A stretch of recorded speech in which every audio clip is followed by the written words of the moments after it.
Hey, Jess. Hi. Hey, how's it going? Pretty good. Good day. That's what they say over in your country, right? Well, good day. Not at 10 o'clock at night, they don't. Oh, Damn it. Stood me up. sorry about that. We were interviewing Zom Gets Chris. You know her channel? Yeah, I know her. I've had run-ins with her in the past. Uh-oh. So, all right. So, do you prefer Jess or Jessica or Jess is good. Jess? Can we call you Eyes, maybe? Just Eyes? Yeah, sure. Call me Eyes, that Yes. works. Okay, just don't hypnotize us with those boundless eyes. So, Flattery will get you everywhere. Excellent. That's my language. okay. So, yeah, I'm Matthew. I don't know if we've ever formally or even informally met. Nope. So thanks I for. can't see John either. He's got. It's better. I can see you, though. He's got to lean in. Hello. You'll see us both in the video. Yeah, we've only got like so much. That's cool. I can angle. deal. All right.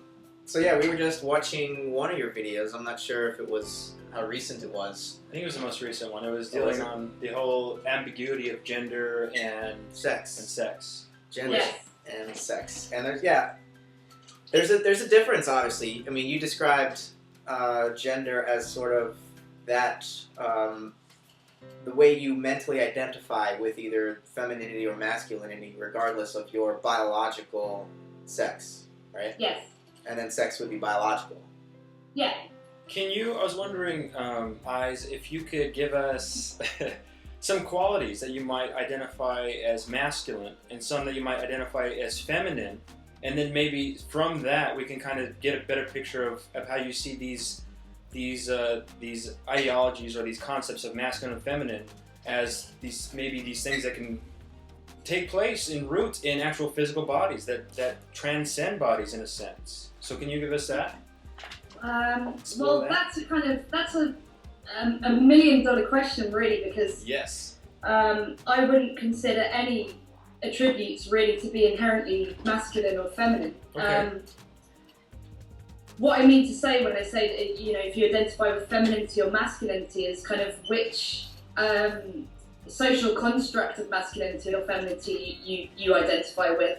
So, from birth we're socialized towards certain roles, and we're socialized to have certain ideas about what's masculine and what's feminine. So when I say I identify with a masculine stereotype, I mean, the dominant perceptions of what would be considered masculine. So we talk about So it's always under a cultural context for you, is that what you're saying?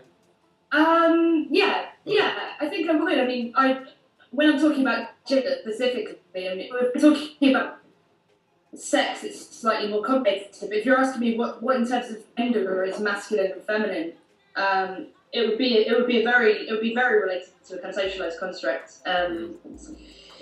So we talk about aggressiveness and go on. Well, so gender, you're saying, is completely socially constructed, and then there's this other thing called biology or nature that is fixed and given, and that because I mean, it almost seems to me that all of our biology itself is a discourse about life. It's not like what we socially think of as the body is what the body is, right? It's still socially constructed, isn't it?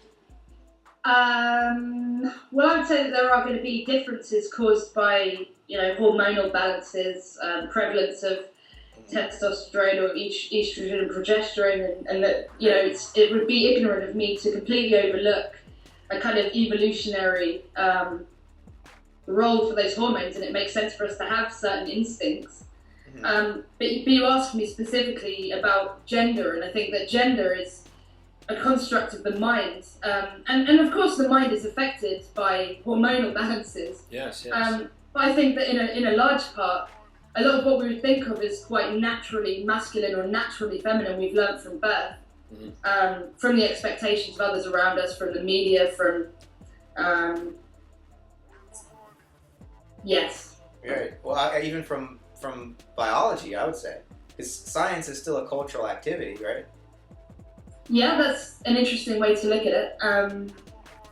We strive for objectivity, and certainly there are these hormones, and there is this evolutionary trajectory that we can observe, and we understand some of the reasons that certain traits may have evolved. But, I think it's a mistake for say some of the evolutionary psychologists to try to they'll try to naturalize the particular way that society is structured now by saying that, well, males are just naturally dominant and females are just naturally passive.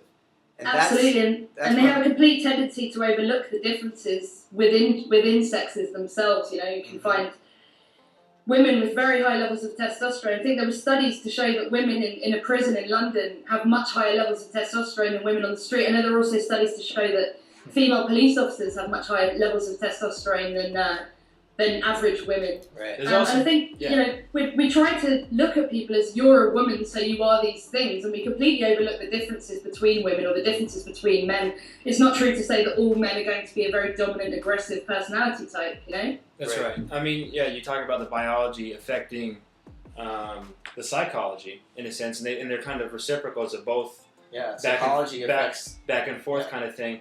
But it's interesting because there was a study not too long ago done with women that were testing testosterone. They actually were getting shots of it, and so they wanted to see how much it actually affected the psychology of the group. And the women that took it, they started becoming more interested in sex, so their sexual appetite increased. And then another interesting side effect was when they got to socialize with their girlfriends. A lot of the time, the women that were taking more testosterone became more irritated actually with some of their girlfriends. They wanted to be more away. They wanted why are you so annoying? That probably explains me. I'm probably super high in testosterone or something. Yeah. So I find that kind of. Do you have maybe a large sexual appetite and you get annoyed with lots of female gabbing? No, I don't know. These were generalizations, but there was some data to support these kind of stereotypical what stereotypes. Jess, what's the role of feminism in this context? What would it mean to be an authentic feminist cultural critic in this context?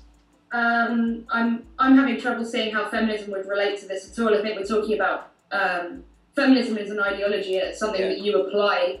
It's something that you've mentally constructed. And what I'm trying to do at the moment is separate scientific biological differences between men and women. So, but I suppose it's relevant to feminism that you would attempt for women to be equally respected without having these traits that you might associate with testosterone, etc. Right. But I mean, there are a lot of feminist critics of science and what we take to just be science as if it's a pure neutral practice has actually been quite dominated by males, by white males. Yes.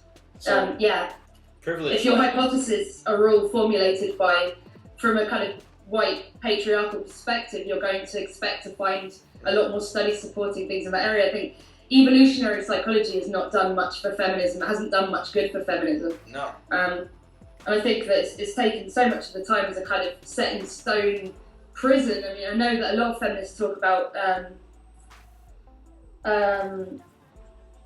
being oppressed by these kind of ideas that all women are these social creatures and that women must want men that are going to be dominant and to have you want children. the strongest carrier for your genes and that sort of stuff. And we completely overlook the role of psychology and socialization in favour of these biological factors.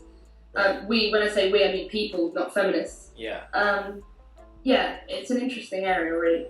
Well, I mean, because to try to talk about what the so-called scientific differences are between men and women, I mean, it's to assume that somehow science isn't always already political. That it doesn't have, certain social motivations and repercussions. It always does. Absolutely. I mean, you can find a lot in the field of social psychology. You can find a lot of, and actually evolutionary psychology. Evolutionary psychology is like the feminist enemy, basically. Is it your enemy? Yeah. I mean, I don't like to use myself as a kind of anecdotal evidence because people say to me, "Oh, well, you're really masculine." I get called a lesbian a lot of the time,